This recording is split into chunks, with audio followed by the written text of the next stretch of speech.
In today's video, I'm going to show you how to program custom color palettes in PowerPoint. Creating a personalized color palette can really elevate your slides, giving your presentation a cohesive and professional look. Whether you're preparing for a work meeting, a school project, or just want to enhance your design skills, this step-by-step guide will help you craft palettes that stand out.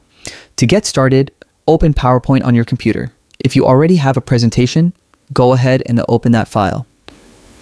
If you're experimenting or starting fresh, create a new presentation to work on a blank canvas. Once your presentation is open, navigate to the Design tab at the top of the window. The Design tab is home to all of PowerPoint's style and formatting tools, allowing you to control the overall look and feel of your slides. Within the Design tab, focus on the Variants section.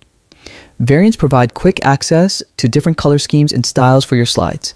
You'll notice a small drop-down menu in this section. Click on it to reveal additional options and then select colors. Here, you'll see a list of default color palettes that PowerPoint offers. While these are convenient, we want to create a palette that's uniquely tailored to your presentation, so click on Customize Colors.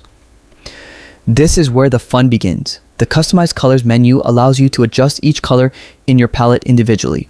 Click on the color boxes to open the color picker and experiment with different hues, shades, and tones. Think about the mood or theme of your presentation when choosing colors. For example, bright and vibrant tones work well for creative projects, while muted or complementary shades suit professional presentations. The key to a great palette is balance. Make sure your colors complement each other and are visually appealing when used together on your slides. Once you've finalized your colors, give your palette a memorable name and save it. This ensures that you can quickly apply the same palette to future presentations, keeping your branding or design style consistent. With your custom palette in place, every slide you create will have a professional and polished look, while also reflecting your personal style. And there you have it. By creating a custom color palette, you can take your PowerPoint presentations to the next level, making them more visually compelling and memorable. Thanks for watching, and if you found this tutorial helpful, be sure to check out our other guides for more tips and tricks to master PowerPoint. Happy presenting!